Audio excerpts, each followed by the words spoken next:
Hi everyone, I'm Srikanth. ఇప్పుడే యూకేలో Daaku Maharaj premier finish అయిందండి.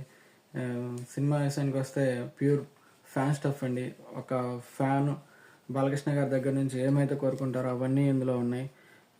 Starting to ending pure elevations అండి, మొత్తం ఎలివేషన్స్, ఫైట్స్ అండ్ ఫైట్స్కి బ్యాక్గ్రౌండ్ మ్యూజిక్ అయితే ఉందండి. సినిమాలో మొత్తం ప్యూర్ మాస్లా కనిపించాడు బాలకృష్ణ గారు. బాలకృష్ణ గారి యాక్టింగ్ గురించి మనం చెప్పనవసరం లేదు. దానికి తోడు తమన్ మ్యూజిక్ ఒక హై ఉంటుంది థియేటర్లో. బాబీ అయితే బాలకృష్ణ గారిని ఒక ప్యూర్ మాస్గా చూపించడంలో సక్సెస్ అయ్యాడు. కానీ స్టోరీ విషయానికి వస్తే అంత రొటీన్ స్టోరీ అండి.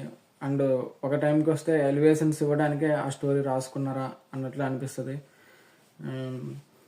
మిగతా డైలాగ్స్ కానీ అంతా బాగుంటుంది, ఎక్కడ బోర్ అనిపించదు. కానీ స్టోరీ కొంచెం ఎలివేషన్స్ ఎక్కువ ఫైట్స్ ఉండడం వల్ల క్లైమాక్స్కి వచ్చేసరికి ఇంకేముంటుంది, ఫైట్ కదా, ఎలివేషనే కదా అన్నట్టు కొంచెం రిలాక్స్ అయ్యేలా ఉంటుంది. సో కొంచెం క్లైమాక్స్కి వచ్చేసరికి కొంచెం రిలాక్స్ అయ్యే ఫీల్ ఉంటుంది. అప్పుడు అదర్వైజ్ సినిమా మొత్తం బాగుంటుందండి.